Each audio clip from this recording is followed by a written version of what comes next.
competencia que desarrollarse por parte de los ayuntamientos. De tal forma que lo que nos planteamos en un primer momento es que no creíamos en los Reyes Magos. En un momento donde estamos saliendo de estas Navidades, siento decirles que los Reyes Magos no existen. A partir de ahí nos planteamos una primera premisa del plan de infraestructura y que esto yo creo que nos interesaba mucho para planificar el turismo. Que la isla, nosotros como espacios insulares, era nuestro espacio turístico. Indudablemente, esto lo que determinaba es que íbamos a cambiar el paradigma de cómo entendemos los destinos turísticos. De un modelo absolutamente centrípeto que hasta ahora hemos tenido, donde intentamos concentrar todo en el alojamiento turístico, lo que nos planteábamos era un modelo absolutamente diferente, donde entendía que lo turístico no solamente es lo que está definido por los planes como solo turístico. Es decir, y para ello simplemente tenemos que ver lo que hacen nuestros visitantes en nuestros espacios insulares. Es decir, ellos vienen y aquel tópico, indudablemente un gran porcentaje que tenemos de nuestros turistas, vienen porque somos los líderes a escala europea en número de pernoctaciones, somos la región europea de mayor número de pernoctaciones de Europa. Ellos vienen a coger sol y a disfrutar de un buen, magnífico clima, pero empezamos a encontrarnos un paradigma de un turista que no solamente queda secuestrado en nuestros espacios litorales, sino que sale de esos espacios y empieza a disfrutar el espacio en el que se está desarrollando. Por lo tanto, nos planteábamos que el hotel es la relevante en nuestro sistema turístico, pero ya no desempeña un papel fundamental. Lo que lo desempeña es el destino turístico. De tal forma que el hotel ahora mismo sigue siendo un lugar central, pero los elementos más llamados complementarios cada vez empiezan a adquirir una mayor importancia. De tal forma que el PICAN, el plan de infraestructura, no podía limitarse solamente al 1,76% que ocupan nuestros espacios del litoral, sino que tenía que entender, y por lo tanto no solamente ceñirse a los 16 municipios eminentemente turísticos, sino entender que todos los municipios de Canarias eran espacios turísticos. Es tan importante el Teide para una experiencia adecuada desde el punto de vista turístico como la entrada de los cristianos. ¿Esto qué nos va a permitir? Tener una visión del sistema turístico no como la paradoja de los sabios de Bagdad, donde tan solo vemos partes concretas del sistema, de tal forma que nos permite una confusión, sino nos permitía entender el elefante en toda su globalidad. La segunda premisa que hemos planteado es que este plan, este programa, como quieran llamarlo, no nos interesaba que fuera un documento cerrado, que cuando acabara el proyecto se entregara a la Dirección General de Infraestructura Turística y ahí está.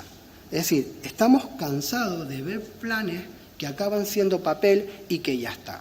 Lo que nos planteábamos es el plan de infraestructura como un documento abierto, donde en función de las líneas de subvención pudieran entrar o salir proyectos continuamente. La tercera premisa era la obligatoria necesidad de dotar de una dimensión turística a las infraestructuras. Y esto quizá en algunos casos se nos convirtió en una auténtica obsesión.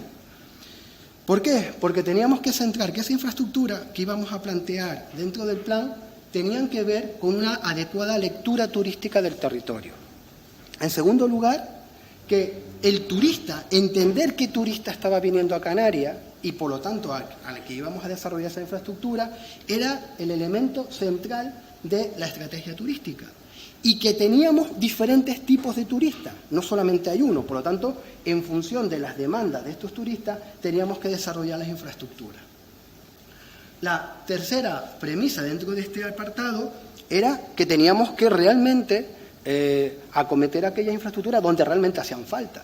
Es decir, en zonas donde habían demandas de determinadas dotaciones de equipamiento, realmente incorporarlo y que sobre todo también el plan tenía que responder a que todo formara parte de una estrategia turística.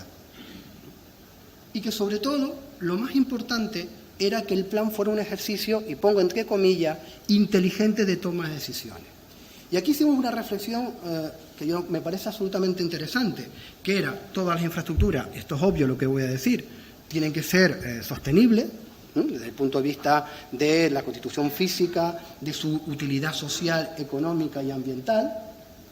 Esto obviamente se va a plantear como una hoja de ruta, pero nos parecía interesante a la hora de desarrollar el plan contar con un elemento que está de moda, con el tema de la gobernanza, entendido como participación institucional. Claro, indudablemente esto, repito, es una obviedad porque no existe sostenibilidad si no hay participación. Y lo que no pretendíamos es que desde la universidad se viera como un documento que hiciéramos una serie de expertos desde la universidad y se le pusiera encima de la mesa al gobierno. Eso no era nuestro planteamiento. A partir de ahí, lo que nos planteábamos básicamente es que el plan de infraestructura fuera una colaboración constante entre lo público y lo privado, entre lo público y público, entre las diferentes administraciones públicas. Y en tercer lugar, la necesidad de utilizar de manera inteligente los datos. Y aquí no se trata de utilizar la tecnología, que muchas veces cuando hablamos de los Smart Destinations nos obsesionamos en incorporar tecnología. Lo que somos inteligentes somos las personas que utilizamos esos datos de manera sensata, convirtiendo la información en conocimiento. La cuarta premisa que desarrolló este tipo de cuestiones tiene mucho que ver con lo que acabo de decir. Es decir, la necesaria participación de los agentes implicados en el plan de infraestructura en su elaboración. Y ahí lo que hicimos es básicamente contar con los técnicos a escala insular en los cabildos, en los ayuntamientos y después todas aquellas asociaciones que quisieran participar. Me parecía fundamental que aquellos técnicos que iban a desarrollar el plan de infraestructura propusieran las infraestructuras. Y quizás uno de los éxitos más importantes del plan de infraestructura. Nos encontramos técnicos que llevaban años arrinconados en una administración y que no contaban con ellos. Bueno, pues en este plan de infraestructura le preguntamos ¿qué quieren ustedes hacer? Y conseguimos que la Concejalía de Urbanismo hablara con la Consejería de Turismo, que la de Economía hablara con la de Turismo. Es decir, hubo unas relaciones bastante interesantes para que ellos fueran los que propusieran las infraestructuras con las cuales incorporar al plan de infraestructura turística. Ese equipo externo, entre comillas, un poco es lo que todas las que participaron, las que tienen aquí en esta diapositiva. La quinta premisa era la importancia de la infraestructura turística como un elemento que generalmente, a partir de aquello que comentábamos al principio, permitieran generar experiencias positivas, no solamente como soporte, sino que generaran experiencias positivas a los turistas, ¿no? Reivindicar realmente que tenemos un elemento que para ser utilizado como recurso turístico tiene que ser transformado. ¿A partir de qué? De ubicar una serie de infraestructuras y lo que hicimos fue todo un proceso de sistematización de aquellos productos turísticos y sus infraestructuras que necesitan para su desarrollo. La última premisa era la necesidad de aglutinar en un único plan, en un único programa, que era el plan de infraestructura, la multitud de planes de infraestructuras que hay por ahí. O sea, nos dábamos cuenta que en muchos casos las infraestructuras ocurrían justamente lo contrario. Es decir, llegaba una subvención, se buscaban las infraestructuras o había un montón de planes que no se podían desarrollar. Lo que pretendíamos era que el plan de infraestructura sirviera de una especie de paraguas que aglutinara todos esos planes y que lo aglutinara en una única herramienta que se llamara Plan de Infraestructuras Turísticas. Entiéndanlo como una navaja suiza. A partir de ahí, ¿cómo desarrollamos el plan? Bueno, en primer lugar, nos planteamos un proceso participativo de preguntarle a esas administraciones públicas y a esos actores de la sociedad civil organizada qué infraestructura era necesaria. Es una primera fase a partir de una serie de cuestionarios que después veremos, y lo que hicimos fue una primera valoración de todas aquellas infraestructuras que nos propusieron. En este primer listado se plantearon 632 infraestructuras. Obviamente, si nosotros le preguntamos a un ayuntamiento, a un cabildo, ¿qué es lo que usted necesita? La Carta a los Reyes Magos. Lo que hicimos fue, y esto es muy interesante, jerarquizar todas esas infraestructuras. Y al final nos sale una primera prelación donde empezamos a jerarquizar y decir qué es turístico y no es turístico y cuáles tienen vinculación con esa estrategia a escala insular. Se quedan en 175 infraestructuras turísticas. En una segunda fase que hemos desarrollado a lo largo de este año, lo que hemos hecho es recopilar todos aquellos planes que se estaban desarrollando por parte de diferentes administraciones, fundamentalmente a escala regional, e incorporarlas dentro del plan de infraestructura. Y ahora mismo tenemos un plan con 168 actuaciones. Fundamentalmente se incorporan aquellas que son reales. ¿Por qué? Porque tienen proyectos, porque tienen coordinación interadministrativa y porque tienen financiación. Lo más interesante, como les comento, quizás la primera etapa del proyecto. Lo que planteamos fue un primer cuestionario a escala regional, a escala insular, donde preguntamos a esas administraciones, digan usted lo que usted quiere, y sobre todo elaboramos un desarrollo de carácter pedagógico. Si nos interesaba que se entendiera muy bien que era una infraestructura turística. Y si usted me pide a mí una escalera de acceso para discapacitados a la playa, es porque detrás había un hotel que se articulaba, un destino que se articulaba en torno a ese segmento de mercado. Lo que planteamos fueron 3 cuestionarios online, se contestaron por parte de una serie de entidades y que, bueno, se dio la oportunidad a todo el mundo, y de aquellas que se cuestionaron, de los 88 municipios, tan solo contestaron, 88 municipios, los cabildos y las entidades, tan solo contestaron 37.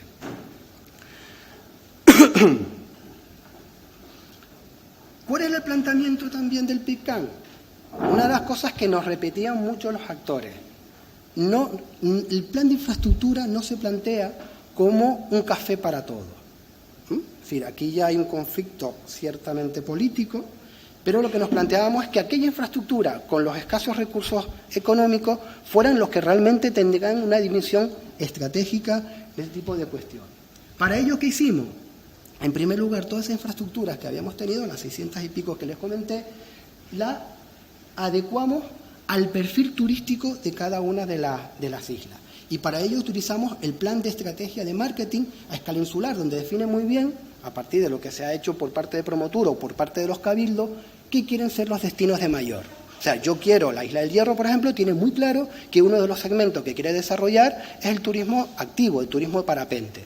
Obviamente, cuando ellos proponen las lanzaderas de parapente, pues se adecúan esa estrategia a escala insular. Lo que planteábamos las metacategorías del plan de marketing, esto nos permitió clasificar esas infraestructuras y en una segunda fase pues planteamos toda una serie de conjuntos y lo que hicimos fue una selección. Se adecúa al plan de marketing a escala insular, sí, se incorpora al plan de infraestructura, si no, se desecha. En segundo lugar, lo que valorábamos dentro de esa prelación que queríamos hacer era determinar la importancia que esa infraestructura tenía para el modelo turístico insular. Y esto es muy complicado. Pues, ¿quién éramos nosotros para decir si aquello es importante o no es importante? Sobre todo cuando un actor nos está diciendo, oiga, esto tiene que estar dentro del plan de infraestructura. Para ello nos planteábamos todos aquellos aspectos que, según el ISTAC, influyen en la satisfacción del turista en las islas. Toda una serie de factores. En segundo lugar, nos planteábamos si tenía de acuerdo, en función de las razones por qué esos turistas elegían Canarias, con el producto que se estaba desarrollando, si dentro del cruce de la matriz esa infraestructura se adecuaba o no. Y a partir de una serie de ponderaciones, pues empezamos a obtener qué importancia tenía esa infraestructura a escala insular. Un elemento que también nos interesaba, dentro de aquel planteamiento de que la isla es el destino, es analizar dónde están los turistas. Y curiosamente en Canarias sabemos cuántos turistas vienen a los microdestinos, cuántos turistas van a los municipios, pero sabemos que nuestros turistas se dispersan en el territorio. Y queríamos saber cuántos turistas van a los puntos de interés general. No tenemos datos estadísticos y para ello utilizábamos programas tipo Liechtenstein, que nos permitía manchas de calor. Y esto ya nos da cuenta de que nuestros turistas no se quedan en los hoteles, como decía al principio, y se empiezan a mover por el territorio. De tal forma que nos dábamos cuenta cuando algún ayuntamiento nos planteaba si en Máscara es necesario un aparcamiento, ver que ahí realmente había una demanda por parte de nuestros visitantes que correspondía y que daba un sentido a esa infraestructura turística. Por lo tanto, ahí vamos a tener muy en cuenta la cuantificación de la afluencia y la percepción que tenía ese visitante de ese punto turístico. Otro de los elementos que teníamos en cuenta a la hora de ver la relevancia estratégica de la infraestructura es qué impacto económico iba a suponer esa infraestructura, si tenía viabilidad o no, ¿no? Y para ello planteábamos cuestiones si iba a generar nuevas áreas turísticas, el fomento de los gastos, iba a incrementar el tiempo de estancia en ese lugar, etcétera, etcétera.